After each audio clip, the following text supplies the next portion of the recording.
श्री सद्गुरु देवाय नमः। भाइयों बहनों, मनुष्य का स्वभाव भी कुछ ऐसा है कि वह कठिनाई आने पर तुरंत भगवान को याद करता है और उनसे कुछ ना कुछ मांगने लगता है। हम प्रार्थना में प्रायः अपनी इच्छाएं रखते हैं, सुख, सफलता, स्वास्थ्य, शांति। लेकिन सच यह है कि हम बहुत कम बार भगवान को धन्यवाद देते हैं या नहीं देते हैं।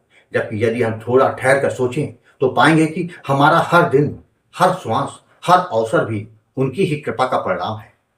यदि हम अपने दिन की शुरुआत इस भाव से करें कि प्रभु, आज भी आपने मुझे जीवन दिया और एक नया दिन दिया, यह सब आपकी कृपा है, तो हमारे भीतर कृतज्ञता का भाव जाग उठता है। यह छोटा सा धन्यवाद हमारे मन को हल्का कर देता है और पूरे दिन को सकारात्मक बना देता है।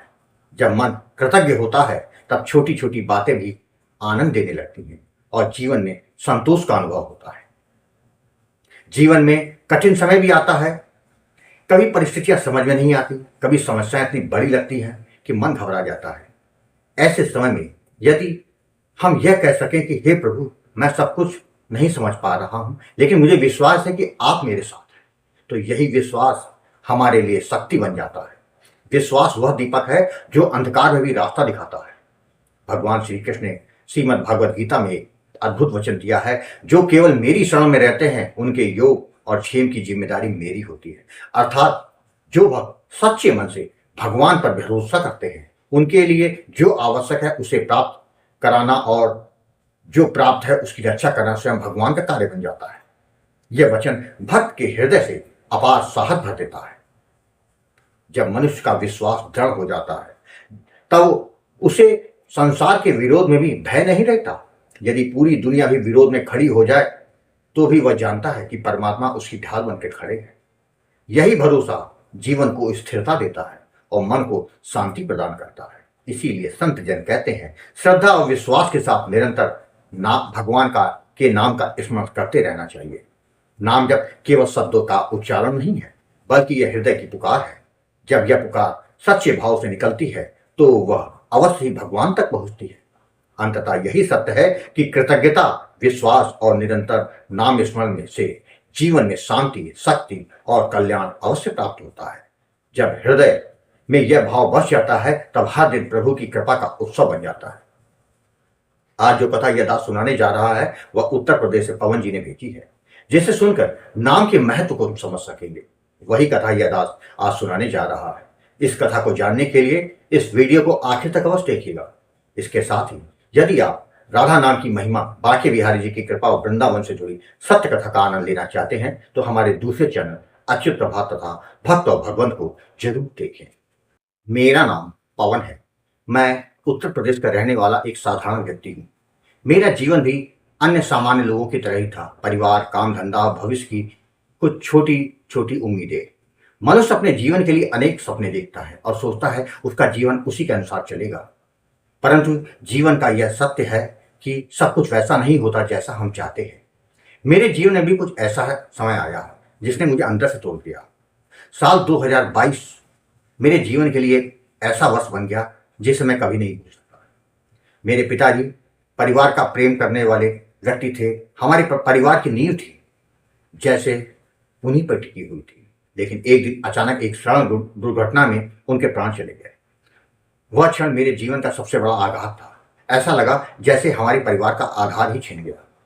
उस समय मन में जो पीड़ा, असहायता और खालीपन था, उसे शब्दों में बताना बहुत कठिन था। पिताजी की मृत्यु के बाद मैंने एक पुत्र होने के नाते वह सब कुछ करने का प्रयास किया जो धर्म, परंपरा और के अनुसार करना चाहिए था। अंतिम संस्कार, तेरही, श्राद्ध आदि सब कर्म मैंने पूरी श्रद्धा से किए। मन में यह संतोष था कि मैंने अपने कर्तव्य निभाने में कोई कमी नहीं छोड़ी।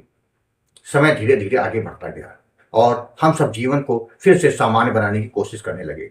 लेकिन मार्च 2025 की एक रात मेरे जीवन में एक अजीब घटना घटी। उस रात मैंने एक ऐसा सपना देखा जिसने मेरे मन को झंझोर कर रख दिया।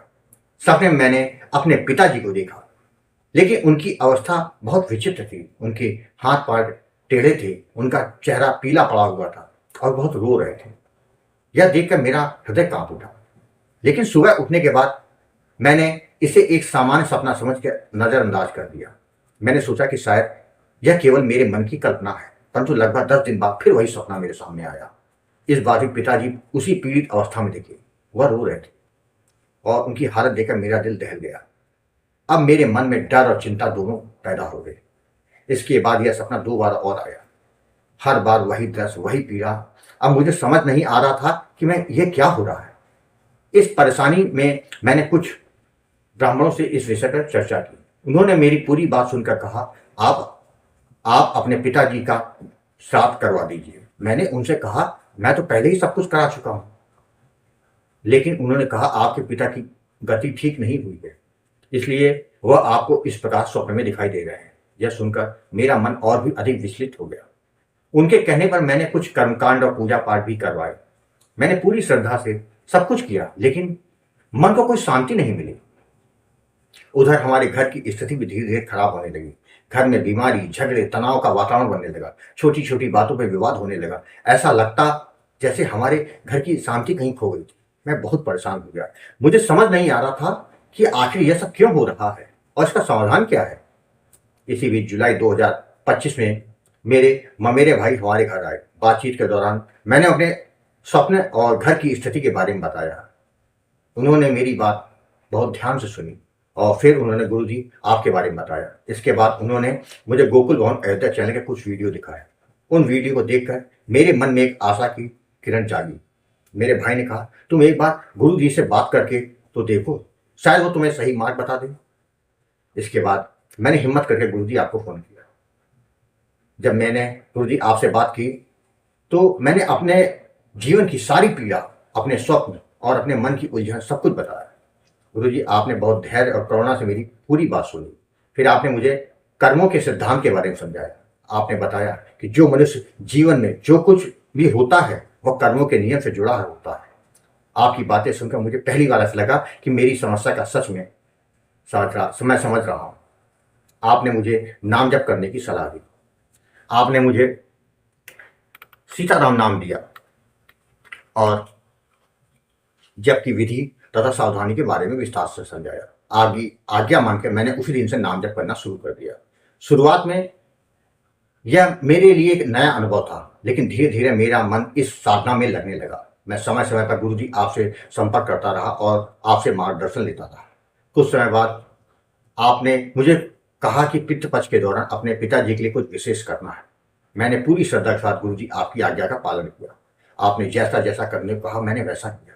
उस समय मेरे मन में केवल एक ही भावना थी कि किसी भी प्रकार पिताजी को शांति मिल जाए। जब पितृपक्ष समाप्त हुआ तो एक रात मुझे फिर से सपना आया, लेकिन इस बार दृश्य बिल्कुल अलग था। मैंने अपने पिताजी को देखा। वह बहुत शांत और प्रसन्न दिखाई दे रहे थे। उन्होंने सुंदर वस्त्र पहने थे और उनके चेहरे में एक दिव्य मुस्कान थी। उन्होंने मुझे प्रेम से देखा और मुझे आशीर्वाद दिया। यह दृश्य देखकर मेरा हृदय भावुक उठा। उस समय मुझे ऐसा लगा कि जैसे मेरे मन का एक बहुत बड़ा बोझ उतर गया है। अगले ही दिन मैंने यह सपना गुरुजी आपको बताया। मेरी बात सुनकर आपने कहा, अब आपके पिताजी की गति हो गई है। यह सुनते ही मेरी आंखों से आंसू निकल आए। मुझे ऐसा लगा कि जैसे मेरे जीवन में फिर से प्रकाश आ गया। उसके बाद मैंने नियमित रूप से नाम जप करना जारी रखा। धीरे धीरे मैंने अपने जीवन में बहुत परिवर्तन महसूस किया। हमारे घर की कलह समाप्त हो गई, बीमारियां भी कम हो गई, घर का वातावरण फिर से शांत और सुखद हो गया। नाम जप करते करते मुझे एक अलग प्रकार की आत्मिक शांति मिलने लगी। पहले मेरा मन बहुत अशांत रहता था, लेकिन अब भीतर एक स्थिरता और संतुलन महसूस होने लगा। मेरा आत्मविश्वास बढ़ने लगा। इस साधना का प्रभाव केवल मेरे मन पर नहीं बल्कि मेरे जीवन के अन्य क्षेत्रों पर पड़ने लगा। मेरा कारोबार भी धीरे धीरे अच्छा होने लगा। जहां पहले हर काम में रुकावट आती थी, वहीं अब काम आसानी से होने लगे। सबसे बड़ी बात यह है कि गुरुजी आपकी कृपा से मुझे जीवन का असली उद्देश्य समझ में आने लगा। पहले मैं केवल सांसारिक चिंताओं में उलझा रहता था, लेकिन अब मुझे यह समझ आया कि जीवन केवल धन और सुख सुविधाओं के लिए नहीं है। जीवन का असली उद्देश्य आत्मिक उन्नति और परमात्मा की प्राप्ति की दिशा में आगे बढ़ना है। मुझे पता है कि गुरु कृपा के बिना यह परिवर्तन संभव नहीं था। यदि उस समय गुरुजी आपका मार्गदर्शन मुझे ना मिलता तो शायद मैं आज भी उसी दुख और उलझन में भटक रहा होता। इसलिए मैं आपको कोटि कोटि प्रणाम करता हूँ। आपने मुझे केवल एक समस्या का समाधान ही नहीं दिया, बल्कि जीवन जीने का सही मार्ग दिखाया। मैं यही प्रार्थना करता हूँ कि आप इसी प्रकार हम सबका मार्गदर्शन करते रहें और अपना आशीर्वाद हम पर बनाए रखें। ताकि हम सदैव सही मार्ग पर चलते रहें। जय जय सीताराम। भाई बहनों, आपने देखा, जब आपका मन भाव और विश्वास के साथ नाम जप करता है तो आपका कल्याण होना तो निश्चित है। नाम जापा का काल भी कुछ नहीं कर सकता। अनहोनी भी बगल से होकर निकल जाती है, आपको खरोच भी आने नहीं देती। आपको कथा अच्छी लगी हो तो कमेंट में जय श्री राम लिखना मत भूलिएगा, जिससे दास का मनोबल लगातार बढ़ता रहे और अच्छे प्रेरणादायक वीडियो आपको प्रस्तुत करता रहा। आपसे निवेदन है, यदि आपके पास भी राम नाम का अनुभव हो तो उसको मेरे ईमेल या व्हाट्सएप पर भेज सकते हैं, जिस पर वीडियो बनाकर अपने चैनल में अवश्य प्रस्तुत करूंगा। ईमेल का पता, व्हाट्सएप नंबर वीडियो के डिस्क्रिप्शन में दिए हुए हैं। जय जय सीताराम।